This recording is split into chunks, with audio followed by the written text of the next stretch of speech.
মাটিতে কুমড়ো চাষের পদ্ধতি সম্বন্ধে সংক্ষেপে কিছু কথা চাষি ভাইদের জন্য আমি শেয়ার করলাম। ভারত লক্ষ্মী নার্সারির তরফ থেকে আমি সন্দীপ মাইতি। মাটিতে কুমড়া চাষ করতে গেলে 4 হাত থেকে 5 হাতের মধ্যে এক একটা মাদা রাখবেন এবং মাদার মধ্যে 4টা করে বীজ দেবেন এবং আপনারা 12 ঘন্টা ভিজিয়ে মাটিতে বীজ ফেলতে পারেন এবং শুকনো বীজও লাগাতে পারেন।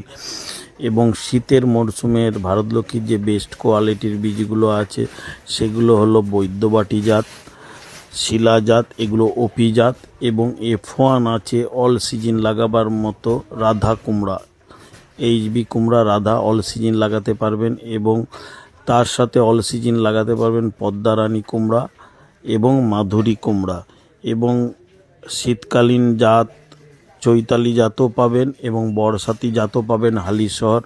তো সমস্ত প্রকার বীজগুলো আপনাদেরকে ক্রয় করতে হলে ভারতলক্ষ্মী নার্সারির দোকান এবং আপনার এলাকার নিকটবর্তী যে কোনো দোকানে আপনারা ভিজিট করে ভারতলক্ষ্মীর মাল ক্রয় করতে পারেন, কারণ আমরা হোলসেল পাইকারি করিয়া থাকি। যারা ভারতলক্ষ্মী নার্সারির মাল নিতে ইচ্ছুক আমাদের সাথে অবশ্যই যোগাযোগ করুন এবং আপনারা নিকটবর্তী যেসব চাষিরা আছে আপনাদের এলাকার নিকটবর্তী বীজ কাউন্টারে আমাদের বীজ পেতে যোগাযোগ করুন। অবশ্যই